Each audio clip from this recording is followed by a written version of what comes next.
The Tao of Self-Confidence, episode 359. Welcome to the Tao of Self-Confidence, where I share stories of amazing women who have discovered their inner journey to self-confidence.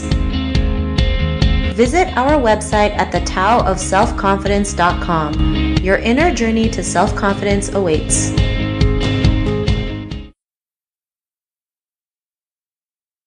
Well, hello friend. Welcome to the Tao of Self-Confidence, where I share stories of amazing women who have discovered their inner journey to self-confidence. I'm your host today, Sheena Yap Chan, and today I have a phenomenal lady on the show today. She is a motivational speaker for mental health awareness, and I'm just really excited to have her on today and share her story with us on self-confidence. So without further ado, I'm going to introduce you to Emily Wu Truong. Emily, how are you doing? Maybe you can fill in a little bit more about yourself to the listeners.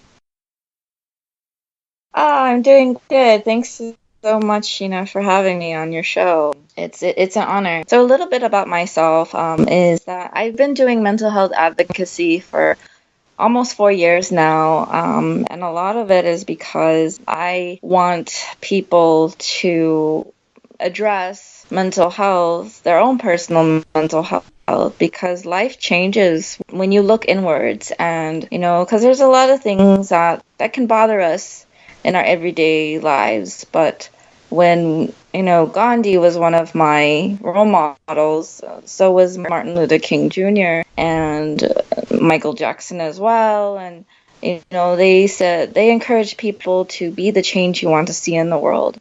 And so when I got to a place of knowing that I needed to change myself, the world just shifted, and I started to not blame so much others about what was wrong with the world, but to understand who I was and who I am, and in seeing and realizing that mental health is also about seeing the differences between our strengths and weaknesses, and seeing that our weaknesses are self-actualization step grow into the stronger person we were meant to become. So those are some of the things I talk about in my own motivational speaking gigs. Awesome. Well, thanks for sharing that. And Emily, what's your cultural background? I am Taiwanese American. My mother taught me to, say you're a proud Taiwanese, and I think through her I learned about civic engagement through her love for her birth country, Taiwan. It was a really good segue to getting her off my back when she would nag me when I was much younger. But, I was able to learn a lot about my cultural heritage through my mother. So I'm Taiwanese American. Awesome. Well, thanks for sharing that. And what would be your favorite self-confidence quote? One of my many favorite quotes are what Eleanor Roosevelt shared: "No one can make you feel inferior without your consent." And I like sharing this quote because so many people don't realize how powerful their mind is, to not allow others to make them feel bad about themselves. And so it's easier said than done. But if we remind ourselves that we have the power to not consent, to not allow other people to make us feel bad, or even situations to just ruin the rest of our day, right? So it's easier said than done, but it can be done. Awesome. Well, thanks for sharing that. And, I do believe it is possible. It's kind of just like riding a bike, right? You just have to practice and keep on doing it until you're at a point where you're comfortable with doing it, right? I know at first it's going to feel weird because you're not used to it. Kind of like if it's the first time riding your bike, driving a car, it's the same concept, but the more you do it, the better it gets. So thanks for sharing that quote. And in your own words, how would you define self-confidence? Well, I think that self-confidence is being able to appreciate your strengths, and even knowing your strengths, because when you know you're good at something, it makes you feel good about yourself. Awesome. Well, thanks for sharing that that definition that you mentioned. And, what was your life like before your discovery of self-confidence? I had a lot of low self-esteem. I didn't believe in myself. And I used to tell myself that you're stupid, you're slow, and you're not worthy. Like, I had such a hard time seeing that I had a future ahead of me. I mean, growing up with Asian parents or just Asian culture that's very traditional, and people will just emphasize more on what are your weaknesses, what are your inabilities. Oh, you can't do that. Why can't you? Why can't you? You know, after college, I moved back home, and my mom it felt like she said every day, "What are you doing with your life? Why aren't you getting a full-time job or going back to graduate school?" And she said it so often that I internalized it and made it feel like I felt like I was a nobody. I was only somebody if I had that full-time job or that master's. And but over time I was, struggling with trying to figure out what my identity was, and I started to push myself. I did things that made me like I never imagined I could do before. I participated in a beauty pageant. I was terrible with my public speaking skills. I participated in 2 advocacy programs in Washington, D.C. to learn about international relations between China, Taiwan, and the U.S.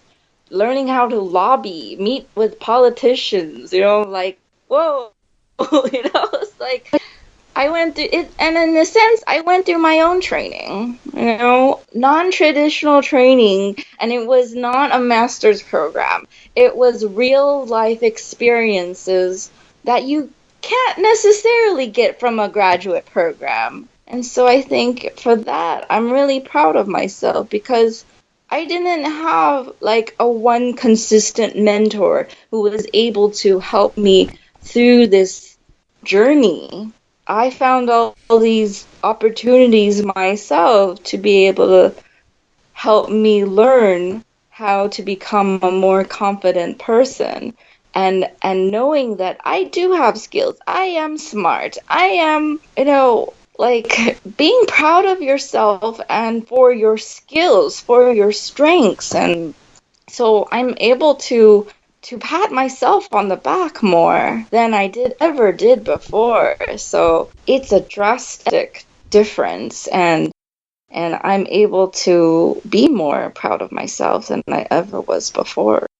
Thanks for sharing that. And, because you were able to do those things, go the like non-traditional route, what's your life been like now?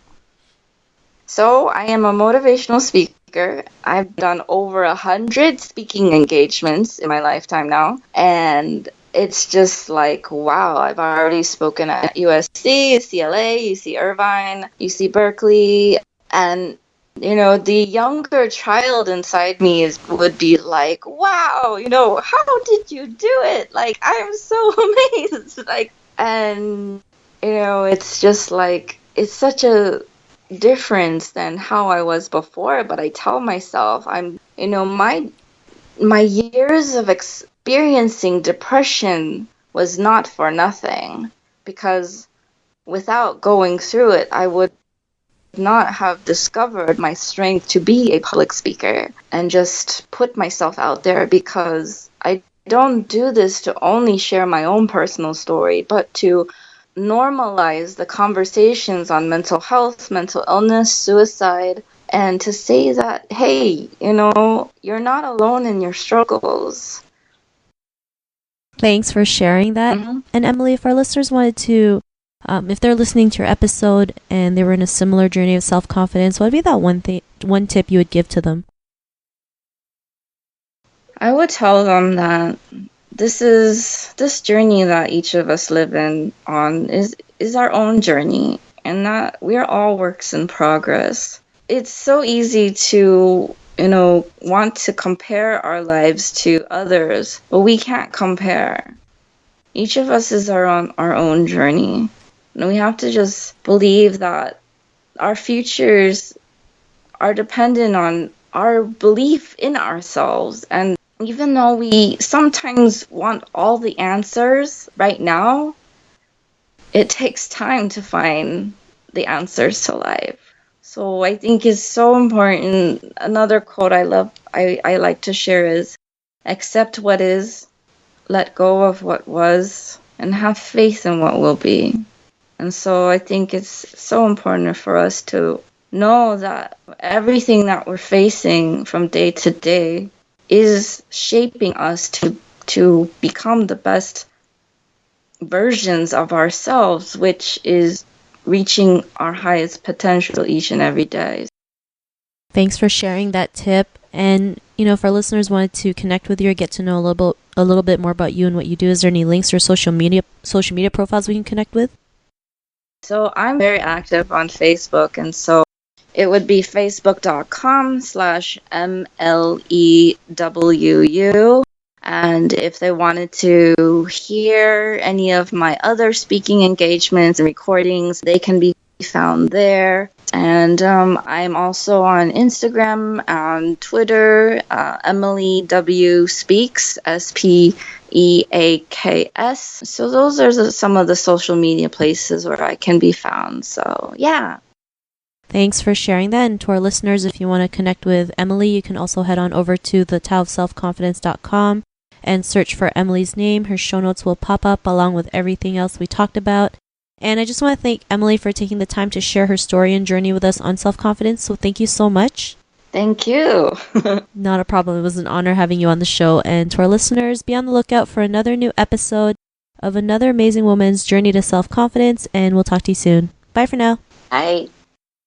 Thank you for tuning in to another amazing episode of the Tao of Self-Confidence. Sign up for our free membership site to get more amazing resources for self-confidence by visiting our website at thetaoofselfconfidence.com. Your inner journey to self-confidence awaits.